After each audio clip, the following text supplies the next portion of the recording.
Aos dois planos vão se juntando, a fronteira fenece, irmãos dos dois lados, no amor irmanados, cantando, orando e vibrando,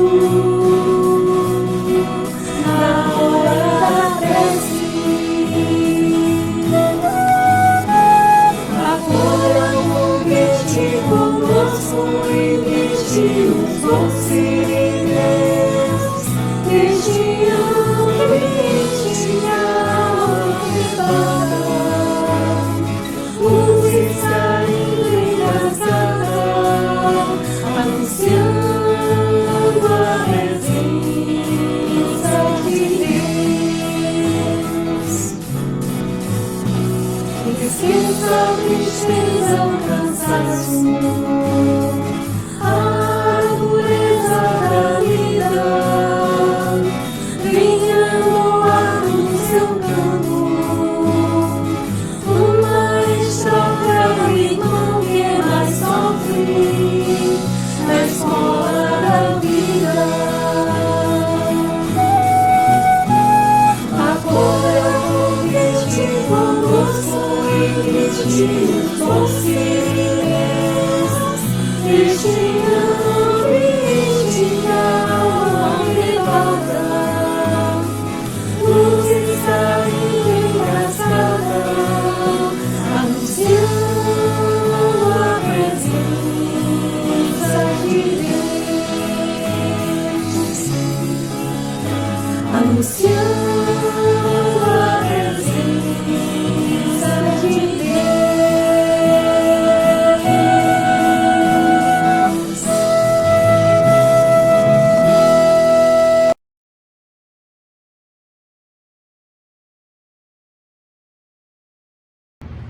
Olá, boa noite.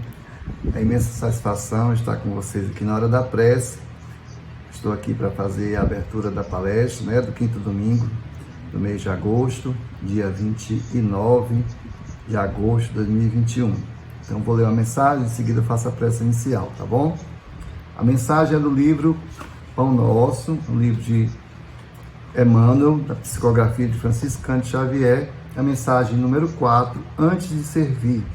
Logo de início ela traz uma citação de Mateus, capítulo 20, versículo 28. E diz assim: bem como o Filho do Homem não veio para ser servido, mas para servir.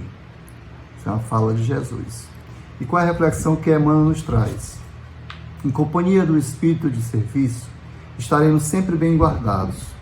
A criação inteira nos reafirma esta verdade com a clareza absoluta. Dos reinos inferiores às mais altas esferas, todas as coisas servem a seu tempo. A lei do trabalho, com a divisão e a especialização das tarefas, prepondera nos mais humildes elementos, nos variados setores da natureza. Essa árvore curará enfermidades, aquela outra produzirá frutos, há pedras que contribuem na construção do lar, outras existem calçando os caminhos. O Pai forneceu ao Filho homem a casa planetária, onde cada objeto se encontra em lugar próprio, aguardando somente o esforço digno e a palavra de ordem para ensinar à criatura a arte de servir. Se lhe foi doada a pólvora destinada à libertação da energia, e se a pólvora permanece utilizada por instrumento de morte aos semelhantes, isso corre por conta do uso frutuário da moradia terrestre, porque o Supremo Senhor em tudo sugere a prática do bem, objetivando a elevação e o enriquecimento de todos os valores do patrimônio universal. Não olvidemos que Jesus passou entre nós trabalhando. Examinemos a natureza de sua cooperação sacrificial e aprendamos com o Mestre a felicidade de servir santamente. Podes começar hoje mesmo. Uma enxada ou uma caçarola constituem excelentes pontos de início. Se te encontras enfermo, de mãos inabilitadas para colaboração direta, podes principiar, mesmo assim, servindo na edificação moral de teus irmãos. Olha que mensagem linda, né, de Emmanuel, lembrando aí dos exemplos de Jesus, que veio para servir, que veio para ajudar na evolução nossa, a evolução da humanidade, da nossa casa planetária, do nosso planeta. Então que nós possamos fazer isso também no nosso dia a dia, de coração aberto, para os nossos semelhantes. Aí eu faço aqui a nossa prece para a gente começar, tá bom? Que o Mestre amado Jesus ilumine nossos pensamentos, que o nosso coração se encha de amor e de luz, acolhendo os nossos semelhantes, acolhendo as pessoas com as quais nós convivemos. Muitas vezes não nos damos conta dos irmãos desencarnados que passam conosco, que permanecem e que se vão. Pelos irmãos encarnados com os quais nós temos algo a ajustar, algo a fazer, construir juntos. Que possamos usar os ensinamentos de Jesus em benefício de todos, como irmãos que somos. Que a paz do Divino Mestre permaneça com todos nós, hoje e sempre. Uma boa noite a todos e até a próxima. Tudo de bom.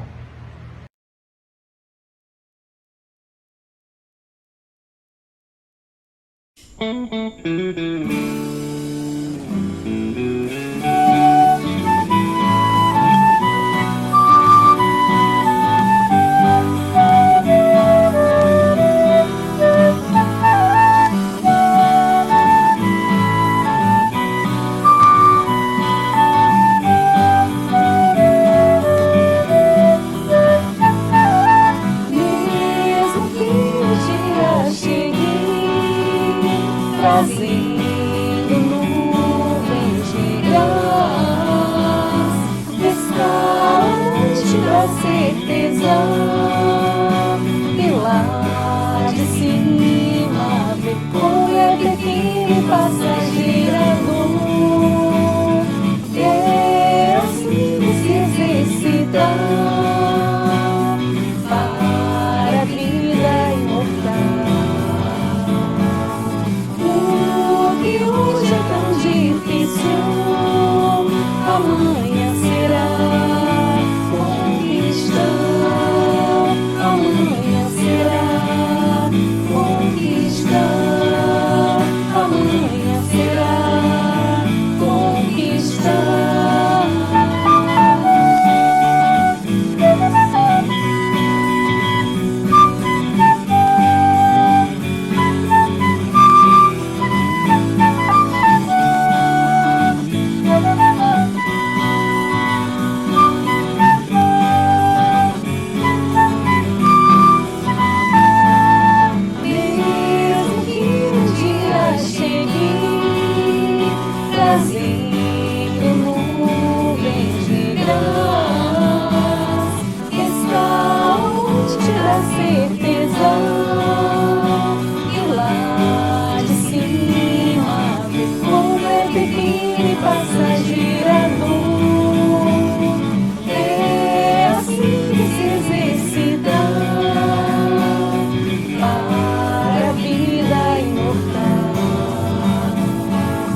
conquista.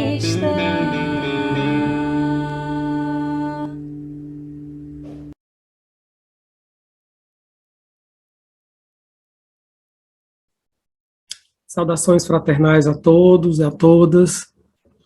Inicialmente, queria agradecer ao Cefa o convite que me foi feito, pela Socorro e pelos amigos, para estar aqui no dia de hoje, realizando, né, essa conversa, esse diálogo com vocês, apresentando um tema que eu acho de suma importância para todos nós, que ele diz respeito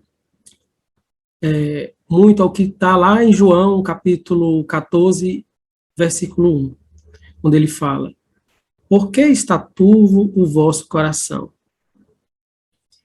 E, por incrível que pareça, a gente, né, se pergunta, né, será que o meu coração está bem no dia de hoje? Com tudo isso que a gente tem presenciado, tem vivenciado, como é que está o nosso coração? Eu me pergunto isso, e acredito que vocês também se perguntam. E, olhando o Evangelho segundo o Espiritismo, a gente é levado até a crer que essa passagem poderia estar lá em Bem-aventurados os aflitos, né? Porque talvez a palavra que nos toque mais fundo seja essa: aflição nos dias de hoje, pesar, sentimentos de tristeza. Mas não. Esse está no capítulo 3, Há muitas moradas na casa do meu Pai, que é um capítulo de pura esperança, né? Quando Cristo revela, né, que ele vai, sim, mas que vai voltar e que está indo para preparar um lugar, como se ele tivesse tendo que partir para arranjar um cantinho para todos nós, né? E nos consola profundamente a respeito disso. Nossa apresentação de hoje, né, o que eu venho trazer aqui para a gente refletir, ela foi baseado, inclusive, o tema, o poder do sentido, em um livro muito magnífico, eu considero, é esse livro aqui, de Emily Stephanie Smith. E ela fala, né, a respeito de 4 pilares essenciais para uma vida plena. E a gente vai, através de algumas histórias que eu vou apresentar aqui para vocês, eu vou pedir licença para fazer uma apresentação no PowerPoint também, a gente refletir, né, em torno das palavras do Mestre amado, Jesus, com certeza, e a gente trazer para cada um de nós essa reflexão íntima de como nós estamos diante de tudo isso, e principalmente diante de nós mesmos. Essa caminhada que continua, que começa, né, com o primeiro passo, e continua, né, com a ajuda, com certeza, de todos os amigos que estão por aí, né, os nossos familiares, nossos entes queridos, seja deste mundo, no mundo espiritual, que estão constantemente nos ajudando a superar todas essas dificuldades. O poder do sentido inicia a apresentação com aquela passagem lá no Evangelho, onde um jovem encontra com Jesus, e ele estava, assim, movido da maior boa vontade, mas ele pergunta ao mestre o que era que lhe faltava para ele alcançar a vida eterna.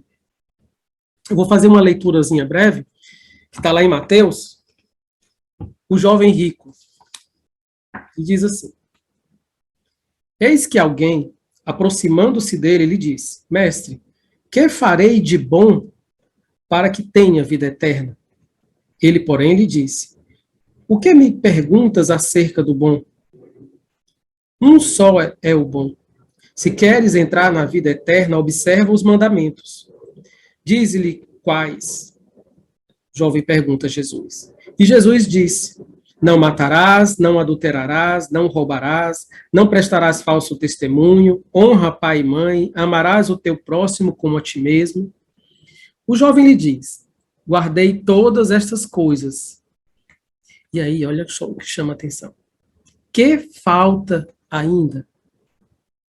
Disse-lhe Jesus: se queres ser perfeito, vai, vende os teus bens, dá aos pobres, e terás um tesouro nos céus. Vem e segue-me. O moço, ouvindo essa palavra, saiu entristecido, pois era possuidor de muitos bens. É interessante a pergunta dele, quando ele diz: o que me falta ainda? É a pergunta, né, de cada um de nós, diante, né, da vida. Nós que somos, né, acreditamos em Deus, nós que buscamos, né, um sentido para a vida, a gente se pergunta: eu estou fazendo a coisa certa? Se eu estou fazendo a coisa certa, o que é que me falta ainda? Né? A gente, às vezes, pensa como se houvesse uma fórmula, né? A gente gostaria que houvesse uma fórmula. A nossa mente racional parece que cobra da gente, assim, uma diretriz que, se a gente seguisse, nada de mal nos aconteceria, nem a nós, nem aqueles a quem amamos. Se a gente obedecesse às leis de Deus, às leis humanas, né, se a gente se comportasse como um bom filho, né, como a gente pensa muito como uma criança, né? Se a gente agisse assim de tal forma, dessa ou daquela, né, seguisse tudo direitinho, a gente tem a tendência a se questionar muito, né? E a sofrer muito quando as coisas não dão certo, né? Quando tudo parece que desanda. E a gente se pergunta mesmo, qual o sentido de tudo isso? Qual é o sentido da vida? Por que é que eu estou aqui? O que é que eu estou fazendo aqui? Por que tanta gente boa tem que sofrer? A gente olha para os lados, né? E parece que a gente vê apenas dor. Mas muito disso, né, é um olhar equivocado da nossa parte. Tanta coisa bonita acontecendo, né? A gente tem em nossas mãos, em nossa vida, tanta beleza que Deus nos proporciona a cada dia, mas a gente parece que prefere se concentrar naquilo que nos causa dor, nos causa pesar. A felicidade não é essa condição aqui na Terra, pelo menos, ainda não, né? Essa condição plena de gozo, né? Ininterrupto, de felicitações, de encantamentos, né? De alegrias inúmeras. Não é esse não é o nosso mundo ainda. Nós estamos num processo de crescimento, de amadurecimento, de autodescoberta, para que exatamente, né, encontrando essa verdade, né, que nos faz compreender realmente que nós somos seres divinos, né, nós temos sim uma destinação futura, que é realmente a felicidade, são os mundos felizes. Mas isso passa por algumas questões na vida da gente, né? E eu vou começar uma apresentação aqui e vou compartilhar com vocês, vou sumir um pouquinho da tela, tá bom?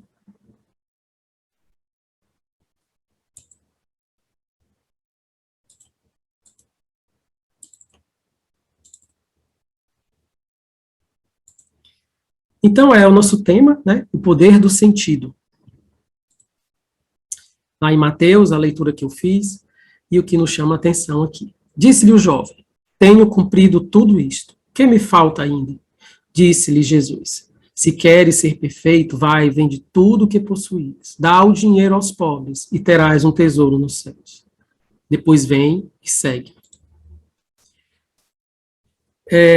Nesse livro, Premissas do Reino, nós encontramos como se fosse um detalhamento, né, desse encontro maravilhoso do jovem rico com Jesus. E assim, eu convido a vocês, se vocês quiserem, né, tem disponível até na internet aí, esse diálogo, esse encontro, chama-se O Mancebo Rico, né? Nesse livro, Premissas do Reino, chama-se a história O Mancebo Rico. E ele detalha, né, como foi esse encontro, os diálogos de Jesus com esse jovem, né? E eu não vou fazer spoiler aqui, antecipar, mas só fazendo uma leiturazinha.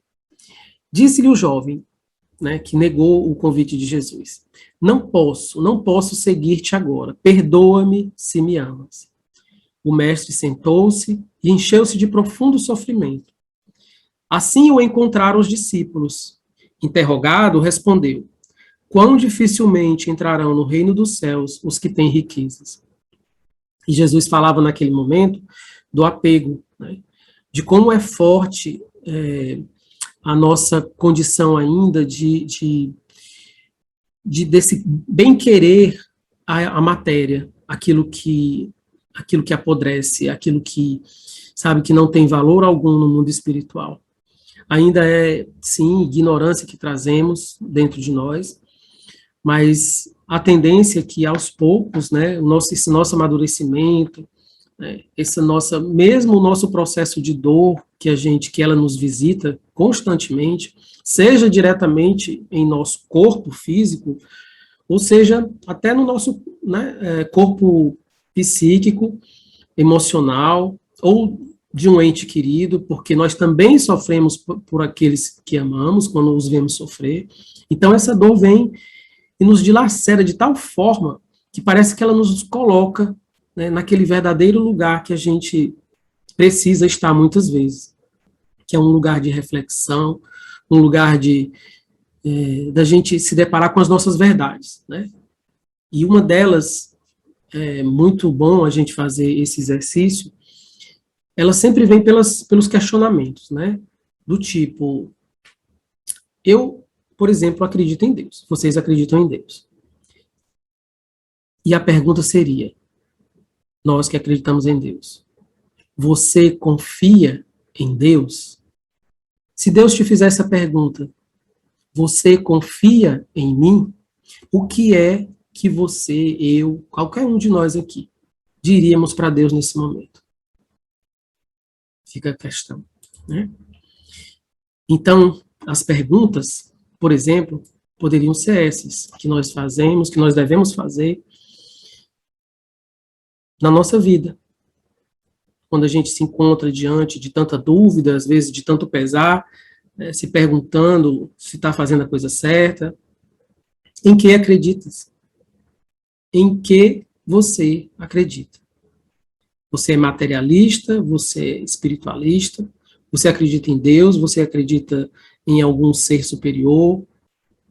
Em que você acredita? Você acredita que continua após a morte do corpo físico? Em que você acredita? Que fazes? Você acredita, mas o que é que você faz por acreditar? Em que é que esse teu acreditar te faz diferente, te faz modificado, te faz, muitas vezes, refletir sobre tuas atitudes e mudá-las, porque você reconhece que há um choque entre o que você acredita e o que você faz. Então, o que é que você faz? Você está alinhado com o que você acredita? Ou será que cabe também a nós aquela expressão de Jesus, hipócritas, né? Porque nós devemos sim jogar essas verdades primeiro para nós. O que é que eu estou fazendo com aquilo que diante daquilo que eu acredito? O que é que eu faço da minha vida? O que é que eu ensino aos outros, aos meus filhos, aos meus amigos, né, com as minhas atitudes? Outra pergunta, que buscas? Eu acredito, eu faço, eu ajo, mas eu estou buscando o quê com tudo isso? Sempre haverá uma busca. Sempre haverá uma busca. Nós não passamos pela vida simplesmente, né, por passar. Nós temos, sim, cada um de nós, um propósito, nós temos as nossas pequeninas missões, né, eu gosto de falar pequeninas missões porque missionários, né, essa palavra é muito forte. Eu confio mais ela aquelas entidades, os espíritos superiores que vêm, que realmente, né, deixam uma mensagem para a humanidade inteira. A gente pode encontrar algumas respostas aqui. Quando a gente está lá no Bem-aventurados dos Aflitos, capítulo 5 do Evangelho, ele vai falar sobre o suicídio e a loucura. Então, ele diz assim: a calma e a resignação, auridas a partir da maneira de encarar a vida terrestre e da fé no futuro, dão ao espírito uma serenidade, que é a melhor preservação contra a loucura e o suicídio. A incredulidade, a simples dúvida sobre o futuro, numa palavra, as ideias materialistas, são os maiores incentivos ao suicídio. Elas produzem a covardia moral. Essa covardia moral, ela nasce exatamente pela falta de conhecimento de si mesmo. Muitas vezes nós vamos encontrar no nosso caminho, e às vezes talvez até nós já temos passado por isso, de ouvir certas pessoas, de certas pessoas, cobranças, né? Cobranças do tipo, para a gente ser forte, que se nós acreditamos em Deus, nós devíamos já ter superado determinado problema, determinada aflição, determinada dor emocional, principalmente, né, nesses casos que eu estou falando. Mas, quando o assunto é com a própria pessoa, aí muda de figura, né? E a gente vai se encontrar, né, com essas pessoas por aí, sofrendo, muitas vezes por aquilo que disse, né? Porque todos nós geramos, diante da verdade maior, uma necessidade de aprendizado, quando nós estamos equivocados. Então, essa é como se fosse uma grande lei, né, que ela alinha todos nós, que ela conduz todos nós a essa mesma condição. Nós somos todos filhos de Deus, e todos nós temos que compreender essa verdade. Então, se eu cobro, é porque eu já tenho condição, né? Se eu cobro ao meu irmão, né, honestidade, é porque eu já tenho condição de passar por uma situação onde eu realmente vou demonstrar toda a minha honestidade, a minha lisura, a minha boa-fé. Mas, se na primeira oportunidade eu vou e caio na tentação, que moral eu tenho para cobrar do meu próximo, não é? Mais adiante, ele fala assim: a propagação das ideias materialistas é, portanto, o veneno que inocula em grande número de pessoas a ideia do suicídio. Com o espiritismo, a dúvida não mais existindo, o aspecto da vida muda. O crente sabe que a vida se prolonga indefinidamente além do túmulo, mas em condições totalmente diversas. Daí a paciência e a resignação que mudam naturalmente as ideias do suicídio. Daí, em outras palavras, a coragem moral. Ninguém viola impunemente a lei de Deus, que proíbe ao homem abreviar sua vida.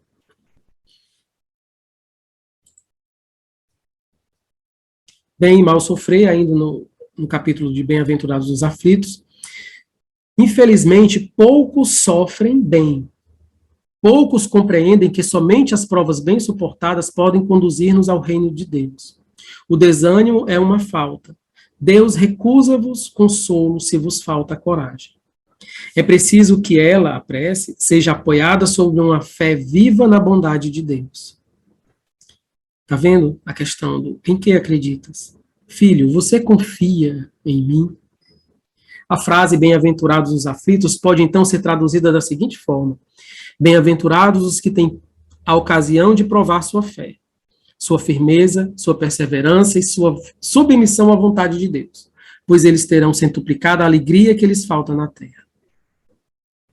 É uma necessidade primeira acreditar, porque foi uma das primeiras condições do ser humano, né?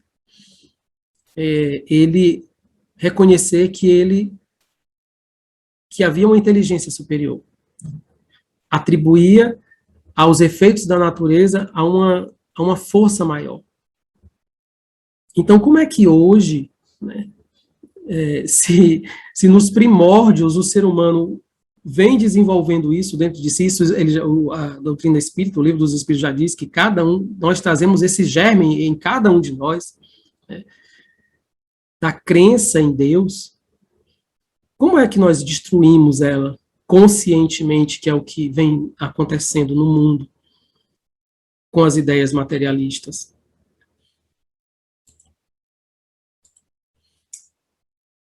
Lá em Cristo Consolador,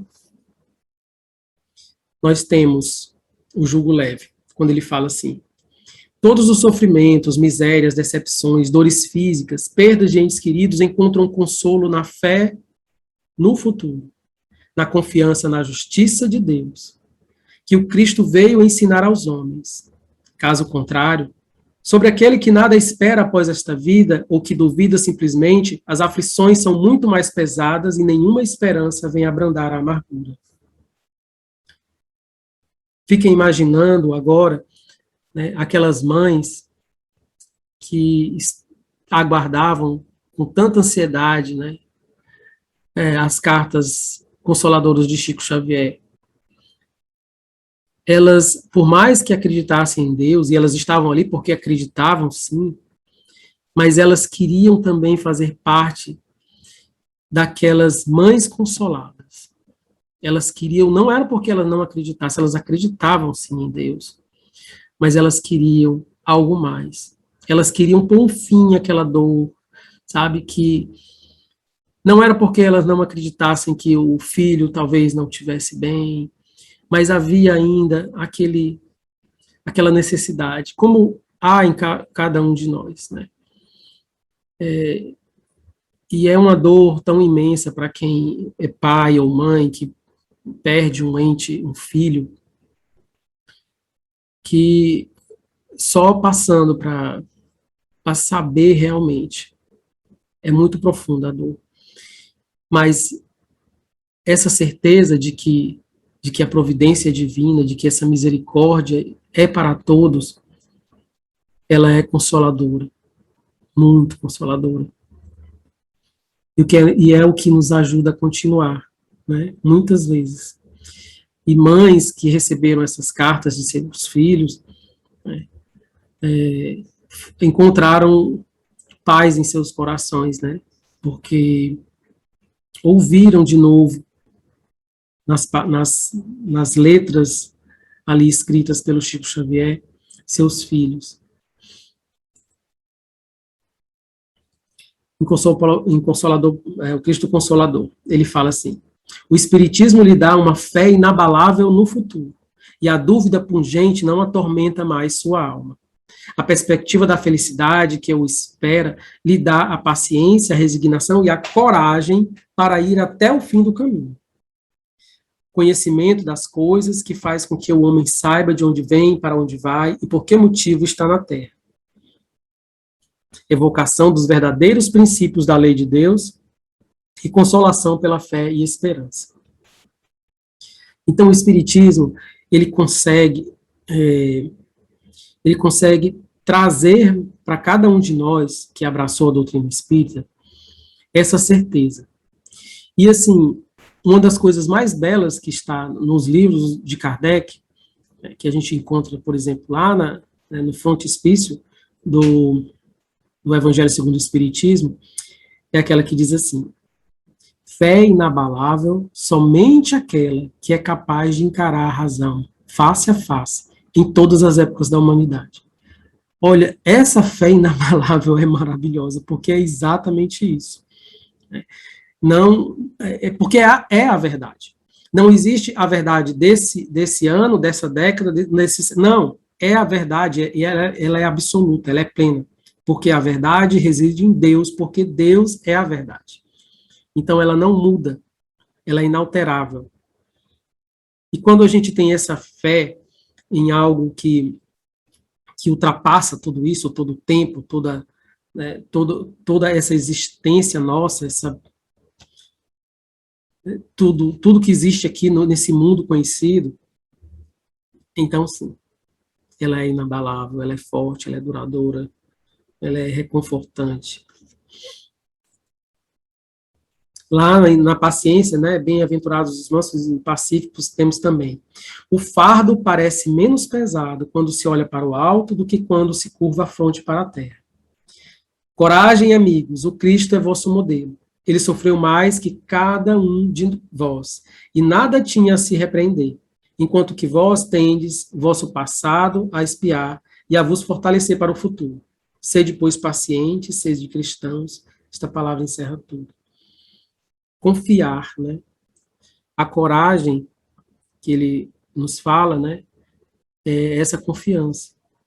Vai, segue teu caminho, continua tua jornada, crede em Deus, porque Deus é bom. Deus não veio só para ti, veio para todos. Às vezes a gente tem, né, a impressão de que as coisas só podem acontecer se a gente estiver presente. É a necessidade do controle. Né? Muito presente isso nas nossas vidas, né? Quando a gente perde o controle sobre as coisas, nossa, é terrível. Por quê? Porque a gente fica se sentindo meio, não é inútil, mas é como se nós perdêssemos a força sobre determinada coisa, sobre determinado acontecimento. Por isso tantos pais controlam tanto seus filhos, né? Tentam, pelo menos, né? Mas por conta de uma preocupação, né? Mas é necessário, né, que esse controle seja bem educado, né? Que ele seja medido, comedido, né? E não ele afronte a liberdade do próximo.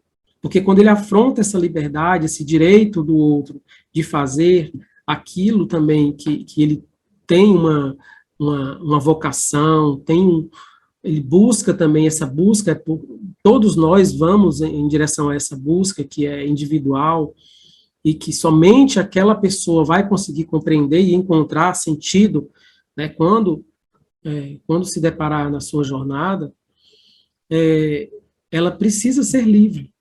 Ela não pode ser controlada, seus passos, suas ideias, suas vontades. Né? Mas nós, pais, às vezes, exageramos nesse sentido. Que fazes? Até então, nós estávamos conversando sobre que acreditas. E agora nós vamos ver algumas passagens do Evangelho tratando sobre isso. O que fazemos na proposta, né, nessa nossa busca por sentido na vida, sentido em tudo que fazemos, em tudo que acreditamos. A doutrina espírita, sim, ela consegue nos colocar um sentido em tudo, porque ela faz esse casamento perfeito entre aquilo que a gente acredita, entre aquilo que ela diz, olha, você pode fazer o que você quiser, é a sua consciência, né, que vai te guiar e que vai ficar te cobrando. A doutrina espírita não vai te dizer que isso é certo, que isso é errado. Ela vai te falar de responsabilidade. E é essa responsabilidade que, quando a gente tem o conhecimento e a gente alia esse conhecimento com as nossas ações, nós vamos ter uma consciência tranquila quando fazemos o que é certo. O que fazes? Lá na Bem-aventurados os aflitos, tratando da melancolia, ele diz assim: uma vaga tristeza se apodera às vezes de vossos corações e vos faz sentir a vida tão amarga. É vosso espírito aspirando à felicidade e à liberdade, e que, ligado ao corpo que lhe serve de prisão, faz vão esforços para dele se livrar. Ao perceber que seus esforços são inúteis, cai desencorajado e o corpo sofre a influência, a tristeza, o abatimento, e sois acometidos de uma certa apatia e vos julgais infelizes. As aspirações a uma vida melhor são inatas no espírito de todos os homens. O que eu falei a respeito da busca de cada um, né? Pensai que tendes uma missão a cumprir durante vossa prova na terra, da qual não duvideis, seja no devotamento à família, seja cumprindo os diversos deveres que Deus vos confiou. E se durante este período de provas, executando vossas tarefas, sentir as preocupações, as inquietudes, as tristezas precipitarem-se sobre a vossa existência, sede corajosos para as suportar. Enfrentai-as destemidamente. Elas são de curta duração e devem vos conduzir para próximo dos amigos por quem chorais, que se alegrarão com a vossa chegada entre eles, e vos estenderão os braços para vos conduzir a um lugar onde não mais sentireis as tristezas da terra. Essas passagens, elas dizem respeito às nossas ações, aos nossos movimentos em direção a essa busca, a busca por respostas, a busca por sentido, a busca por esse conhecimento que nos traga essa paz interior. E aí fica a pergunta também: que buscas? Com tudo isso que nós acreditamos, que nós fazemos, o que é que nós estamos buscando mesmo? Nós temos consciência do que é que nós estamos buscando? As perguntas que nós estamos fazendo, será que elas estão certas? Será que a nossa certeza, né, aquelas certezas que nós temos diante da vida, elas são realmente as verdadeiras, as corretas? A busca por sentido é, antes de tudo, a busca pela verdade. E o Cristo nos falou, né? Buscareis a verdade vos libertará. Porque não existe nada pior do que a gente viver uma vida pensando que estamos nos conduzindo pelo caminho correto e mais tarde saber que tudo era uma vã ilusão, de que tudo não passava de uma fantasia, de que a gente viveu uma vida perdendo energia, às vezes empenhados em coisas que não faziam o menor sentido para aquilo que a gente tanto buscava, para aquilo que a gente muitas vezes até nem nos satisfazia intimamente, né, no nosso na nossa autorrealização. A busca se concretiza não pelo achado em si, mas no ato de sair ao encontro daquilo que se busca, de deixar no abandonar a condição de inércia, de passividade e seguir em direção para onde se acredita que o objetivo da procura esteja. Então essa busca não é simplesmente acreditar que a gente vai encontrar logo ali, né, dobrando a esquina, né? Não. Ela é esse caminhar, essa jornada, essa viagem que a gente faz, e faz ela todos os dias. Não é uma viagem que termina simplesmente quando termina a vida. Não. Essa busca por sentido, né? Essa busca por nos conhecermos, conhece-te a ti mesmo, é a primeira necessidade, porque a gente se julga tão, às vezes, melhores e maiores do que os nossos irmãos, quando, na verdade, coisas pequenas vão nos mostrar, né, o quanto nós somos fracos, o quanto nós somos frágeis e que necessitamos tantos uns dos outros. Mas essa busca, ela vai a cada dia te mostrar quem você é. Você vai passar a se conhecer melhor quando você consegue tornar isso um ato consciente de que o que você está fazendo é porque você fez uma escolha. É porque você acredita que a cada dia você vai construindo como se fosse aquela sua habitação. É percorrendo o caminho que se tem a possibilidade da descoberta e do encontro feliz. Então, a felicidade que nós buscamos, ela é construída nesse caminhar. Você olha para trás, lá, né, está lá na frente, e você vê quanta coisa boa você viveu. Quanta história feliz, quantos amigos, quantas conquistas, né, que foram objetos de lutas íntimas, né, de desafios, mas que você teve a coragem, né, de seguir em frente. Você foi determinado. E você vai perceber que muitas virtudes foram descobertas, foram fortalecidas. Isso é o grande objetivo da busca. É essa descoberta pela verdade. A primeira verdade é essa nossa. Quem sou eu? É interessante observar que poderia até ser a pergunta mais difícil de ser respondida. Eu não sei se vocês pensam igual, mas, pelo menos para mim, eu refletindo sobre isso, vinha a seguinte questão: meu Deus, será que alguém é capaz de definir Deus de uma forma onde a nossa razão aceite, né, compreenda, né, e isso se torne um ponto pacífico dentro, né, de quem acredita? Aí vem a doutrina espírita, Allan Kardec, vem os espíritos, claro, ele pergunta: que é Deus? Não é o que é Deus. E aí os espíritos respondem: inteligência suprema, causa primeira de todas as coisas.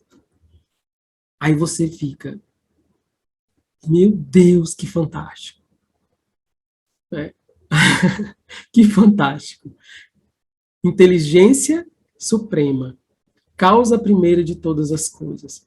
E aí depois ele vai falar, né, mais na frente, vai falar de todos os atributos de Deus, infinitamente justo e bom, né, onipotente, onipresente, onisciente, bom, e todas os outros atributos. Mas você compreende Deus, e aquilo te satisfaz, pelo menos a mim me satisfez. Agora eu te faço a pergunta, e nós? E você, Eudenberg, apontando para mim aqui, que é você? Boa pergunta. Eu poderia resumir simplesmente dizendo, eu sou filho de Deus. Mas isso não ia me satisfazer, né? Porque quando eu estou aqui nesse mundo, eu fico me vendo como uma realidade física, biológica, uma realidade psíquica, mental, psicológica, né? Uma realidade emocional, uma realidade espiritual, eminentemente espiritual, né? Mas que essa realidade espiritual, ela vai ser moldada pelos meus outros seres, por assim dizer, pelas minhas outras realidades. Porque o que eu estou fazendo aqui no mundo físico, com o meu corpo, com o próximo, né, no meio social, com os meus pensamentos, com as minhas emoções, né, isso vai refletir sobre o meu perispírito, sobre o meu corpo espiritual. Então eu fico me perguntando, mas e eu, que sou eu? Eu sou a minha consciência? Eu sou o que eu sinto? Eu sou um espírito que, né? Olha que pergunta. Que sou eu? É claro que todos nós, né, não devemos fazer disso uma questão polêmica. Nós estamos aprendendo a nos descobrir a cada dia. E nós vamos nos descobrir sim. Porque é uma viagem maravilhosa. Cada um tem essa sua viagem para dentro de si. E é preciso, como disse aí a leitura um pouco no Evangelho, né, que a gente tenha paciência, que a gente seja humilde, sereno, e que essa busca, né, que nós fazemos todos os dias, né, desde o levantar, nós aprendamos com o que nós vivemos todos os dias. O Papa, esqueci o nome do nosso, de um dos representantes da Igreja Católica agora, mas ele dizia muito que, Santo Agostinho, né? Santo Agostinho dizia, né, que para ele se conhecer, todas as noites ele refletia sobre suas ações, sobre o que ele fez, né, sobre o que foi positivo, o que não foi, e aí ele tirava suas próprias conclusões, né, sobre o que ele gostaria, né, de ter para a sua vida e continuar com as ações que eram boas e abandonar as que não eram. Então, assim, cabe a nós também, né, esse exercício de todos os dias nós refletirmos sobre o que nós fazemos, né, com a nossa vida. E aí vem mais uma história que fala sobre um dom maravilhoso que nós muitas vezes negligenciamos ele. Essa historinha ela está lá no livro do Chico Xavier, Jesus no Lar, pelo espírito Neil Lúcio. Ela conta a seguinte história, que havia um certo servo de Deus, filho de Deus, que foi abençoado com o anjo dispensador dos dons divinos na terra. Imagina, Papai do céu tem um anjo, e esse anjo é o anjo responsável por dispensar os dons, né, a quem ele quisesse. Então, Deus vai e diz assim, cuida daquele irmãozinho ali e dá o que ele quiser. Então, o homem vai e pede a bênção da mocidade. E aí, aquele irmão é agraciado com a mocidade e vive uma vida muito, muito de jovem, né? muita, muita festa, muita brincadeira, mas ao pouco ele percebe que a mocidade não tinha maturidade. E aí ele cansa dessa vida e diz assim, não quero mais não. Então ele chama o anjo, né, e diz assim, cansei dessa vida, eu quero uma outra coisa. Né? E aí ele diz que agora ele quer ser rico. E aí o anjo, né, o abençoa com o dom da riqueza, a bênção da riqueza. E ele entra na riqueza, né, com muita propriedade, ele distribui seus bens, gasta e tudo, mas ele começa a perceber que ele tinha que tomar muito cuidado, né, com seus bens, né? Então ele viu que ele gastava muito tempo toda hora defendendo o que era dele, preocupado em não ser roubado, né, e não ser retirado aquilo dele. E aí ele cansa também, né, e diz que gostaria de ter um outro dom que não fosse o da riqueza, porque aquilo estava lhe custando muito tempo e preocupação em manter, né, a sua riqueza.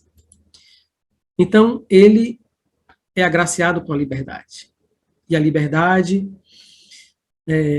o envolve de tal forma, né, que ele, né, se vê, às vezes, muito influenciado, né, influenciado, inclusive, por irmãozinhos que, às vezes, gostariam que ele fizesse coisas indevidas. E ele tinha constantemente que se manter vigilante, porque por pouco ele poderia cometer delitos muito graves, porque a liberdade dele era plena. E aí, novamente, preocupado com a seriedade, né, que a liberdade lhe cobrava, ele resolve chamar de novo o anjo e pedir uma nova bênção. Ele é agraciado agora com a bênção do poder. Né? E ele está lá, cheio de poder, né? Mas com pouco tempo, ele descobre que as pessoas não olhavam para ele né, com bons olhos, né? Porque ele, com poder, as pessoas sempre, quando estavam próximos a ele, eram de uma forma, né? E quando ele se ausentava, as pessoas normalmente teciam comentários muito maldosos a respeito dele. Porque eles não respeitavam o poder que ele tinha.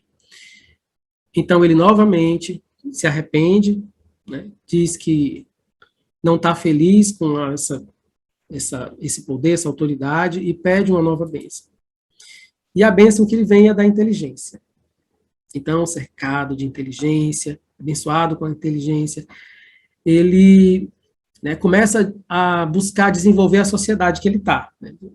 Aí cria diretrizes para a saúde, né, para o bem-estar das pessoas e tal, e regramentos de vida para que as pessoas, né, tenham mais saúde.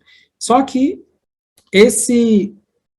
toda esse alinhamento, as pessoas não gostavam. Né? Esse direcionamento, as pessoas começaram a reclamar muito e não queriam de jeito nenhum seguir as recomendações dele. E aí, de tanta reclamação, ele também acaba desistindo da inteligência, né, dessa bênção. E pede uma nova bênção que chega a ser o matrimônio feliz. Então, abençoado com o matrimônio feliz, ele vive uma vida muito cercada de amor, porque a sua parceira era a sua considerada alma querida, né, que lhe deixou muito feliz durante muito tempo. Mas até que veio a morte e lhe retirou a sua amada. Então ele triste, né, ele pede a bênção da saúde. E aí, na bênção da saúde, ele, passado muitos e muitos anos, chega à velhice, E ele volta, chega a velhice, ele já cansado, né? Muito cansado. O anjo vem próximo a ele e diz: e agora? O que você quer? Qual bênção você gostaria de ser agraciado? E, e ele se lamenta por tudo, né, por tudo que ele desistiu. E vem a grande lição da história. Formosa é a mocidade, agradável é a fortuna, admirável é a liberdade, brilhante é o poder, respeitável é a inteligência, santo é o casamento venturoso, bendita é a saúde do corpo. Se o homem não possui coragem para sobrepor-se aos bens e males da vida humana, a fim de aprender a consolidar-se no caminho para Deus, de pouca utilidade são os dons temporários na experiência transitória. Somente no alto a felicidade perene das criaturas encontraria a verdadeira pátria.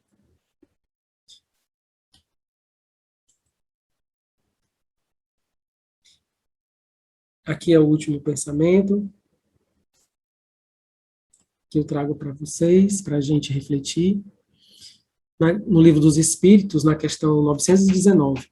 Qual o meio prático mais eficaz que tem o homem de se melhorar nesta vida e de resistir ao arrastamento do mal?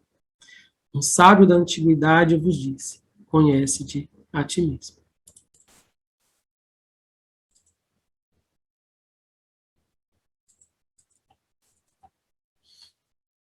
Só trazer de volta aqui.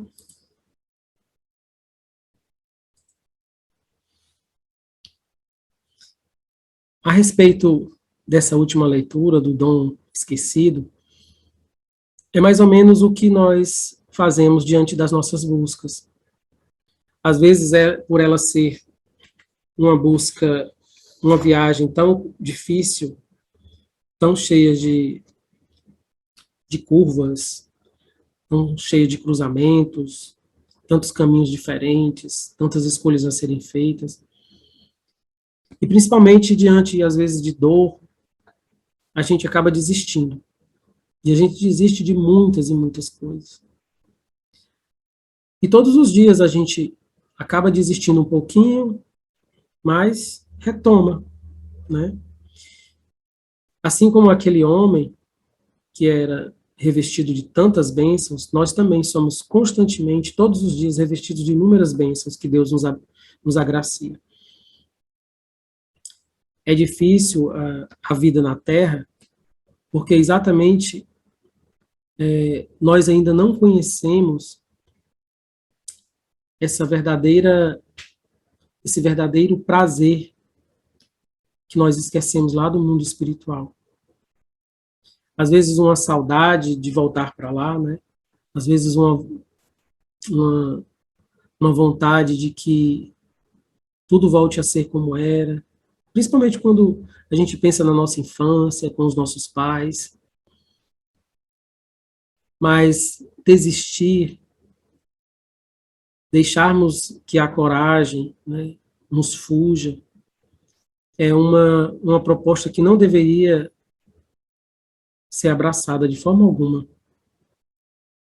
Por mais difícil que seja a nossa caminhada, né, por mais complicada que ela esteja nesses dias, sempre existe uma mão estendida que pode nos ajudar.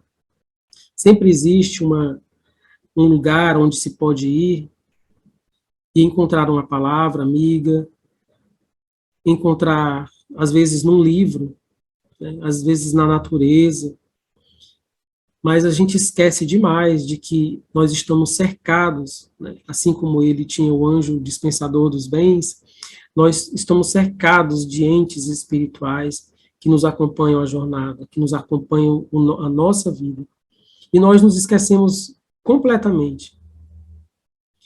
Às vezes a gente se diz assim, fica surpreso com determinados acontecimentos e diz, eu acho que foi meu anjo da guarda. Dei tanto trabalho com meu anjo da guarda, porque se não tivesse acontecido de tal forma, talvez eu tivesse sido assaltado, talvez tivesse acontecido um acidente, talvez eu tivesse perdido minha carteira, talvez eu tivesse esquecido o horário de tal compromisso.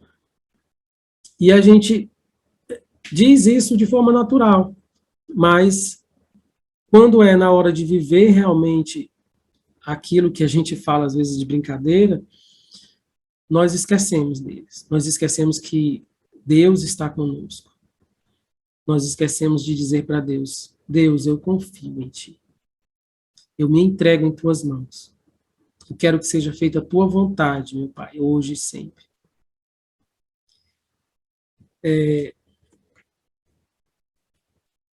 Uma das grandes propostas da doutrina espírita é exatamente essa, que a gente, primeiro, busque se conhecer. A gente pode fazer esse exercício diário, como fazia Santo Agostinho, mas a gente precisa traçar em nossa vida aquilo que a gente primeiro acredita. O que é que eu acredito? Eu estou aqui nessa casa espírita, ou numa igreja católica, ou seja onde for, por qual motivo? Isso está me fazendo algum efeito bom? Eu estou tirando algum proveito íntimo, né, para minha dor? Como é que eu estou? E desistir, quando a gente começa a caminhar, não deveria ser a primeira escolha.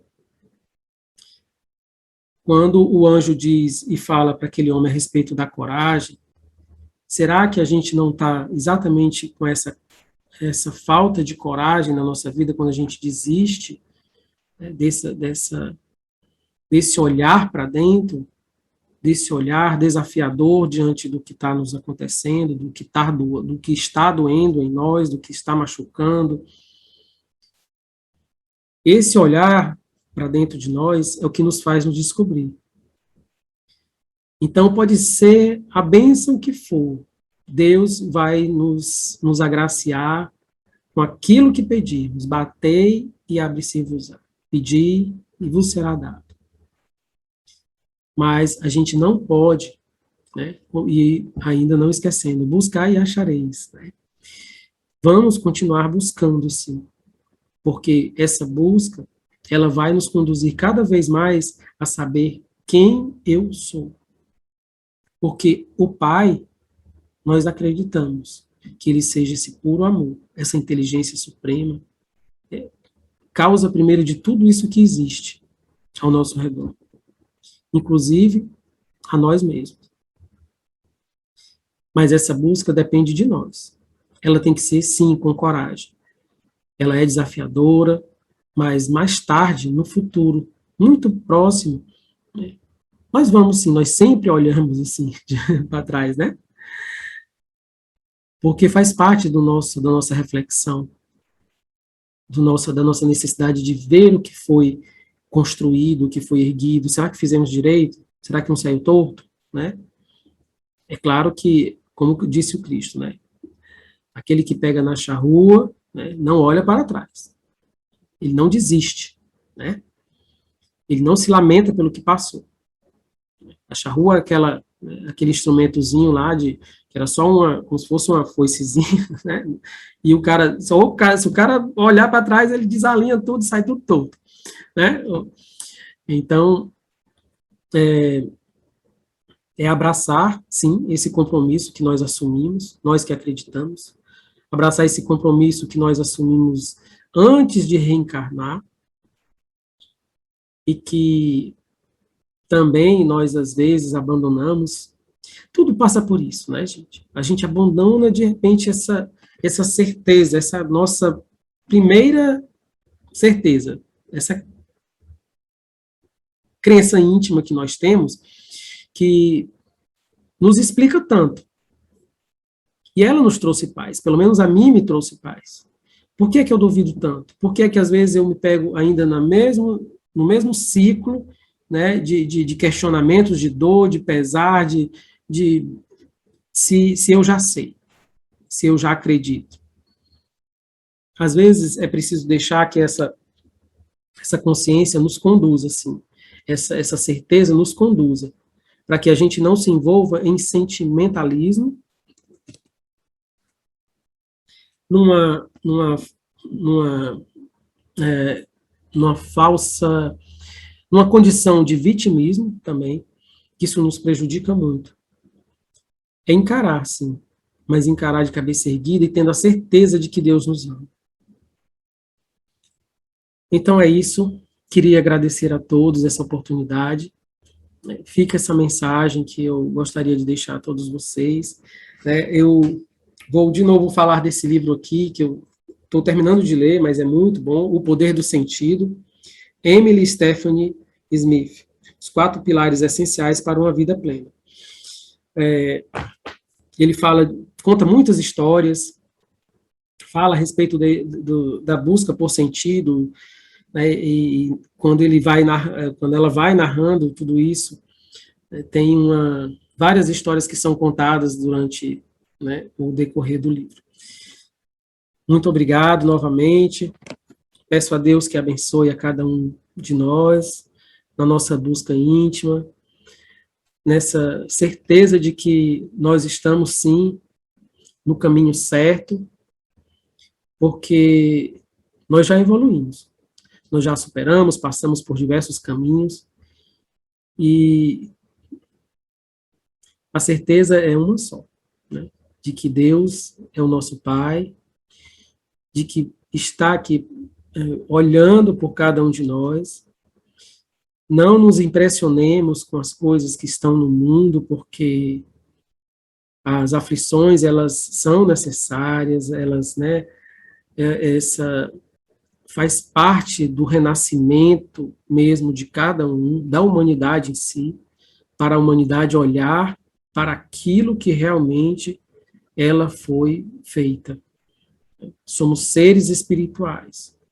Nós não estamos aqui simplesmente de passagem. Nós estamos aqui por um motivo maior. Nós vamos deixar um dia tudo isso aqui e vamos partir para nossas verdadeiras moradas. Obrigado e fiquem com Deus.